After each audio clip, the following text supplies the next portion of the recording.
Hello, my dear students. Good morning to all of you. My name is Ranendra Pratap, and you people are welcome to backbenchers.live. दोस्तों, दी universe ये chapter का ये second lecture है. पहला lecture uploaded है, आप उसको चाहे तो देख सकते हो अभी भी. तो दोस्तों, आज के इस वीडियो लेक्चर में हम लोग पढ़ने वाले हैं दी सेलेस्टियल बॉडीज. भाई सेलेस्टियल बॉडीज होता क्या है? सेलेस्टियल बॉडीज को हम लोग हेवनली बॉडीज भी कहते हैं. सेलेस्टियल बॉडीज होता क्या पहले समझते हैं. नथिंग, खुले आसमान में एट द नाइट स्काई जो चीज़ें हमें जलता हुआ या फिर चमकता हुआ नजर आता है, शाइनिंग शाइनिंग नजर आता है, they all are consider as celestial bodies. For example stars हो गया, planets, moon, asteroid, nebula etcetera, whatever they are shining on the in the sky, night sky, cloudless night sky, they all are considered as a celestial bodies. ठीक, समझ में आया? Celestial bodies further दो category में divide हुए हैं. कितने category में? Two categories. Celestial bodies two categories में डिवाइड हुए हैं. एक तो है जिनके पास ओन लाइट एंड हीट है, जैसे कि स्टार्स.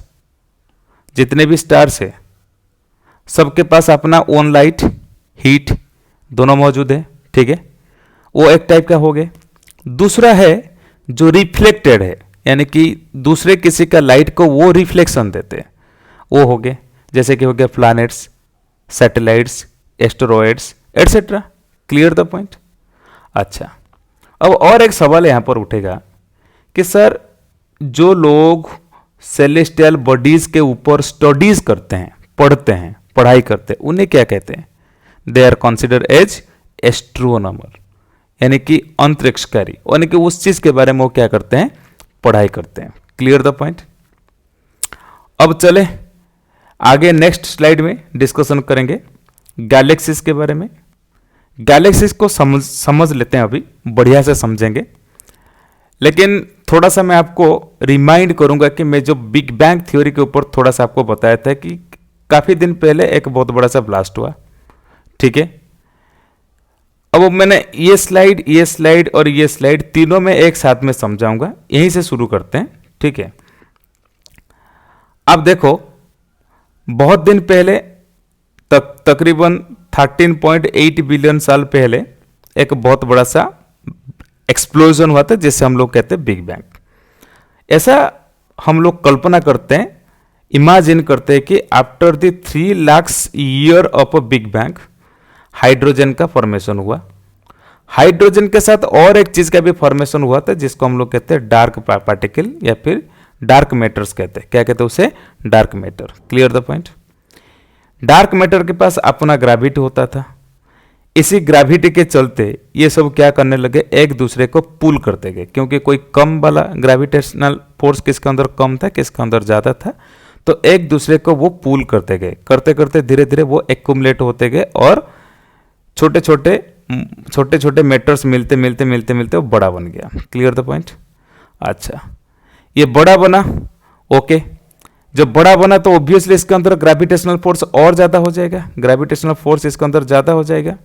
अब ये क्या करने लगे? आसपास जितने भी हाइड्रोजन गैस है या फिर और जो डार्क मैटर्स है, उस सबको अपने और पुल करते गए. Clear the point? पुल करते गए. तो धीरे धीरे देखते देखते ऐसा कंडीशन हुआ यहां पर, ऐसे आपको दिखाई दिया कि बहुत सारे डार्क मैटर्स और गैस का क्लाउड जैसे यहां पर फॉर्मेशन हो गया. बस यही तो होता है गैलेक्सी. इसे ही तो हम लोग कहते हैं गैलेक्सी.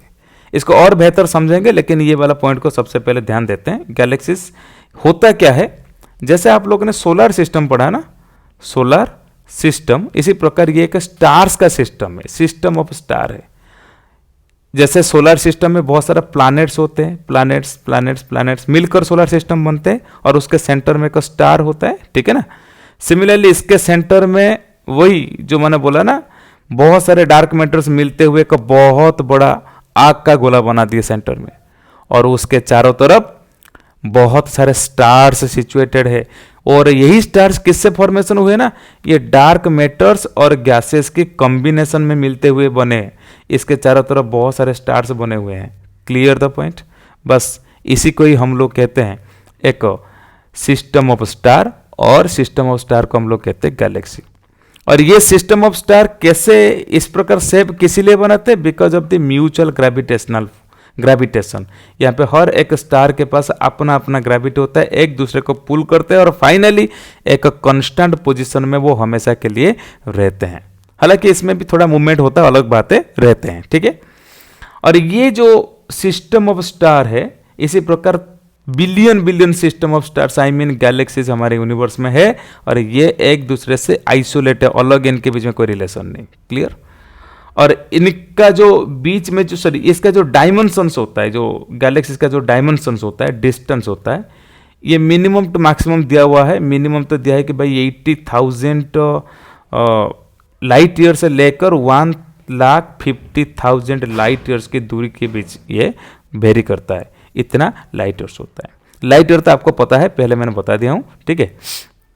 आगे देखते हैं कि टाइप्स ऑफ गैलेक्सी। 3 टाइप के गैलेक्सी, एक एलिप्टिकल, एक स्पाइरल, एक हो गया इरेगुलर। एलिप्टिकल गैलेक्सी ये है, आपको लग रहा है जैसे क्या क्या बिग एक्सप्लोजन हो रहा है, एग्जैक्टली कुछ इसी प्रकार। देखो ये 3rd स्टेज है। पहले तो इरेगुलर होते हैं, जैसे कि एक डार्क जो सेंटर, बिग एक ब्राइट सेंटर जैसे क्या करेगा, बहुत सारे डार्क मैटर्स को अपने और पुल करता जाएगा। उसके देखो धीरे धीरे धीरे धीरे क्या होंगे कि अपने पास बहुत सारे गैसेस आना शुरू होंगे। शुरुआत में तो इतना ज़्यादा एक बढ़िया से शेप दिखाई नहीं देगा, इसीलिए इसे हम लोग कहते हैं इरेगुलर गैलेक्सी। सेकंड स्टेज में आपको इसी प्रकार नजरिया देखने को मिलेगा, स्पाइरल देखने को मिलेगा, यानी कि सेंटर के चारों तरफ ये क्लाउड के जैसा बनकर स्पिन करते रहेंगे, स्पिन करते रहेंगे। Clear the point? और आखिरी स्टेज में ये सब के सब मिल जाएंगे उसके साथ, और मिलने के बाद ये एलिप्टिकल शेप बना लेंगे। तो स्टेप नंबर 1 में इरेगुलर, स्टेप नंबर 2 में स्पाइरल, और स्टेप नंबर 3 में क्या बन जाएंगे? एलिप्टिकल। हो गया टाइप्स ऑफ गैलेक्सी, 3 टाइप के गैलेक्सी। आगे चले गैलेक्सी का, हमारे जो मेजर गैलेक्सी जो हमसे ज़्यादा करीब है, या फिर हमारा होम गैलेक्सी। एक तो हो गया भाई मिल्की वे गैलेक्सी, सबको पता है, जिसको हम लोग आकाशगंगा कहते हैं। क्या कहते हैं? आकाशगंगा। Clear the point? एक तो हो गया आकाशगंगा जो हमारा होम गैलेक्सी है, जिस पर हम बिलोंग करते हैं, और हमारा सबसे नज़दीक वाला जो है इसका नाम है एंड्रोमेडा। और एंड्रोमेडा लगभग हमसे अप्रोक्सीमेटली 2.5 मिलियन लाइट ईयर्स की दूरी पर ये मौजूद है। आगे चले, आगे नेक्स्ट वाला डिस्कशन करेंगे फॉर्मेशन। मैंने फॉर्मेशन तो बता दिया, इसी प्रकार ये फॉर्मेशन होता है। 3 स्टेज में फॉर्मेशन होंगे। स्टेज नंबर होगा इरेगुलर, और स्टेज नंबर 2 में होगा स्पाइरल, और स्टेज नंबर 3 में हो जाएगा आपका elliptical. Clear the point? Next देखते हैं इसके बाद स्टार्स। भाई स्टार्स होता क्या है, स्टार्स कैसे फॉर्मेशन होता है आगे पढ़ेंगे, फिर भी थोड़ा सा मैंने आपको बताता हूँ सिंपल। जैसे कि ये हो गया सेंटर ऑफ गैलेक्सी। ये बहुत सारे क्लाउड्स यानी कि हाइड्रोजन और जितने भी गैसेस हैं उनको पूल करता रहा है अपनी तरफ। ये क्या होने लगे, उसके चारों तरफ चक्कर लगाने लगे क्लाउड की फॉर्म में। इसी क्लाउड के अंदर क्या क्या छुपा हुआ है भाई? हाइड्रोजन भी है, और क्या है? डार्क मैटर्स भी है। वो एक दूसरे के साथ जुड़ते हुए यहाँ पर स्टार्स का फॉर्मेशन करते हैं। इसी तरह बिलियन बिलियन स्टार मौजूद होता है गैलेक्सीज में, ठीक है कि नहीं?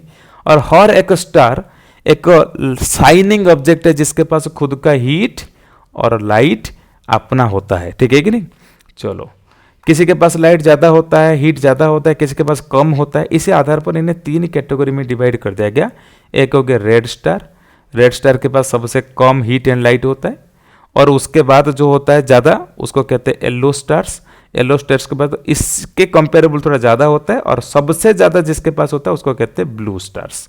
Clear the point? ये था आज का टोटल, आज के लिए इतना है। हम नेक्स्ट जो वीडियो में हम लोग डिस्कशन करेंगे स्टार्स का फॉर्मेशन। पता तो दिया, फिर भी थोड़ा डिटेल्स में बताएंगे। फिर आगे देखेंगे कॉन्स्टलेशन। कॉन्स्टलेशन के बाद आ जाएगा पोल स्टार। पोल स्टार के बाद आएगा जितने प्लैनेट्स, फिर सैटेलाइट्स, फिर एस्ट्रॉयड, मेटेरॉयड, कॉमेट वगैरह वगैरह हम लोग अलग अलग वीडियो में उसको एनालिसिस करेंगे। वीडियो ज़्यादा लेंथी हो रहा था, इसलिए मैंने शॉर्टकट में इतना आज पढ़ाया आप लोग को। Thank you so much. फिर मिलेंगे नेक्स्ट वीडियो में। See you and take care yourself.